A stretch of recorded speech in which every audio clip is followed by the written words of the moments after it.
প্রধান উপদেষ্টা ডক্টর মোহাম্মদ ইউনূস বলেছেন, এমন মানুষও আছে যারা বলছে 5 বছর থাকুন, 10 বছর থাকুন, 50 বছর থাকুন, আপনি থাকুন, নির্বাচন কেন, কার নির্বাচন দরকার। তিনি আরো অনেক কথা বলেছেন। জি, আপনাকে ধন্যবাদ। It's a seriously bad example of journalism, bad journalism. Mustafiz ভাই ইঙ্গিত করেছেন, জনাব মেহেদী হাসান যে ইন্টারভিউ প্রফেসর ইউনূসের করেছেন সেখানে তিনি প্রশ্ন করেছেন যে আপনি ফেব্রুয়ারির প্রথমার্ধে নির্বাচন দিচ্ছেন, আরও 6 মাস সময় আছে, সেই নির্বাচনের জন্য 6 মাস সময় প্রয়োজন কিনা অনেকে সেই প্রশ্ন দিলেন। সেটাকে রেসপন্স করে প্রফেসর ইউনূস বলেছেন, অনেকে বলেন যে আপনি আরও থাকেন, আরও 5 বছর থাকবেন, আরও 10 বছর থাকেন, এরকম বলেন। সেগুলি অনেক অনেক অনেক অনেক কিছু বলে, আমরা সেটা শুনছি না। আমরা যেটা পারছি, আমাদের যেটা সাধ্য আছে, আমরা যেটা করতে চাই, আমরা সেটা করছি। এটা হচ্ছে পুরো সেন্টেন্স আমি আপনাকে যেটা বললাম। আমি আপনাকে বলার পরে আমি আপনাকে প্রশ্ন করতে চাই, আপনি কোনো আগামী নির্বাচন নিয়ে এই বাক্য থেকে অন্তত কোনো অনিশ্চয়তার গন্ধ পান কিনা? না, পুরো ইন্টারভিউটা দেখেন। নিকোলের দুটি কথা দেখালাম, একটি হলো আপনি 50 বছর থাকুন, আরও থাকুন, কিসের নির্বাচন, কার নির্বাচন। ডক্টর ইউনূস নাকি এরকম কথা বলেছে, আর এটা বলতে গিয়ে মিলিয়েছেন শেখ হাসিনার সাথে। আবার ঠিকই এনসিপির নেতা এবং মোস্তফা ফিরোজ একই সাথে বক্তব্য দিয়ে বলেছেন এটা একটা ব্যাড জার্নালিজম। এনসিপি নেতা নিকোলকে উল্টা প্রশ্ন করেছে যে ডক্টর ইউনূসকে মেহেদী হাসান প্রশ্ন করেছে যে আপনি 6 মাসের মধ্যে নির্বাচন করতে পারবেন কিনা, বা এটা যথেষ্ট সময় কিনা, অথবা এত সময় প্রয়োজন আছে কিনা। তখন ডক্টর ইউনূস আনসার দিয়েছেন যে আমাদেরকে অনেকে বলছে আপনি 5 বছর থাকুন, 50 বছর থাকুন, আমরা সেদিকে কান দিচ্ছি না, আমরা আমাদের সাধ্যমতো নির্বাচনের দিকে নিশ্চিতভাবে এগিয়ে যাচ্ছি। তখন এনসিপি নেতা নিকোলকে উল্টা প্রশ্ন করেছেন, আপনি বলুন এখানে বিন্দুমাত্র গন্ধ আছে কিনা যে নির্বাচন না হওয়ার মতো কোনো সম্ভাবনা আছে কিনা। নিকোল বলছে না না না। তাহলে ব্যাড জার্নালিজমটা কে করলো? ব্যাড জার্নালিজমটা কে করলো? মেহেদী হাসান করলো, নিকোল করলো, নাকি মোস্তফা ফিরোজ করলো, নাকি যারা নাকি ডক্টর ইউনূসের নামে কার্ড করেছে আরও 50 বছর থাকুন, নাকি তারা করলো? এই টকশোতে এই বাজে সাংবাদিকতা করেছে নিকোল। নিকোল শুধু বাজে সাংবাদিকতা করেনি, তার অনুষ্ঠানটা কত মিনিটের? 53 মিনিটের।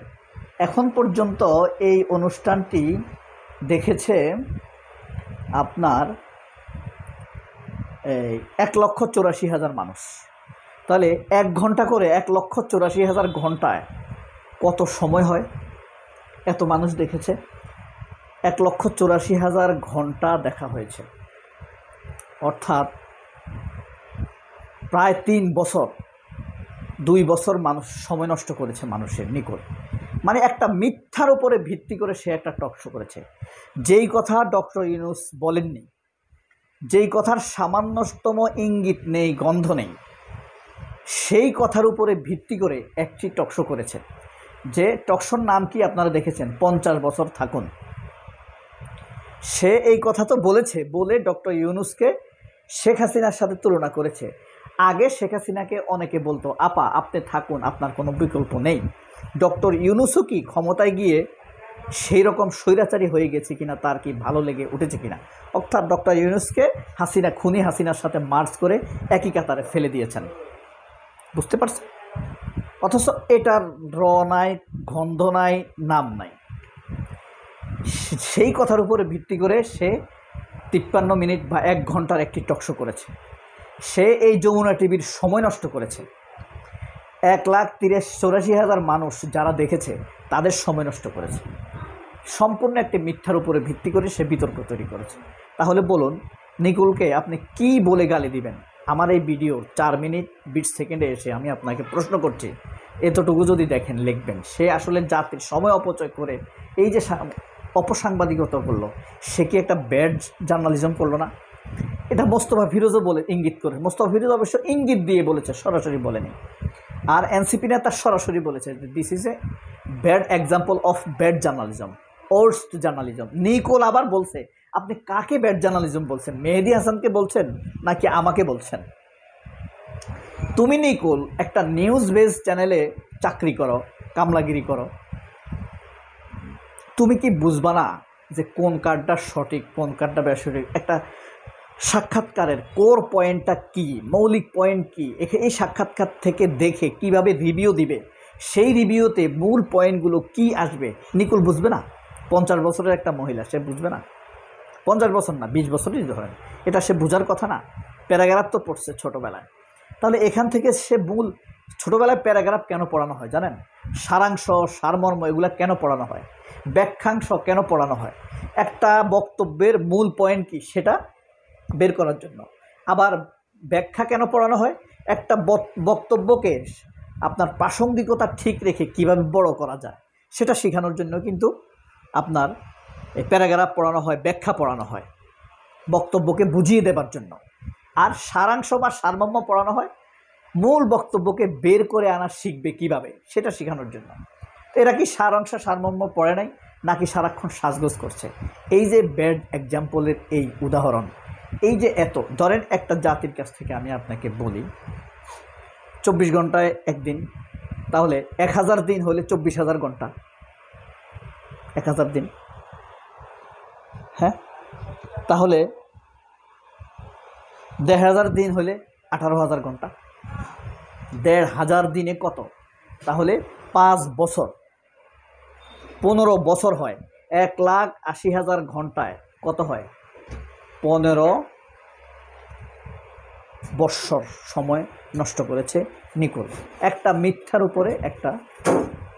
অর্থাৎ সে বুঝিয়ে দিয়েছে, শেষ ছোটোবেলায় সারাংশ সারমর্ম কিছুই পড়েনি।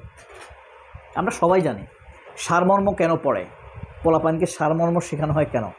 বড় একটা বক্তব্যকে মূল পয়েন্ট বের করে আনবে কিভাবে। আর ব্যাখ্যা কেন পড়ানো হয়? যে কবিতার 2টি লাইন দেওয়ানো হয় না, দিয়ে বলে এই 2টি লাইনের ব্যাখ্যা করো। কেন দেওয়া হয়?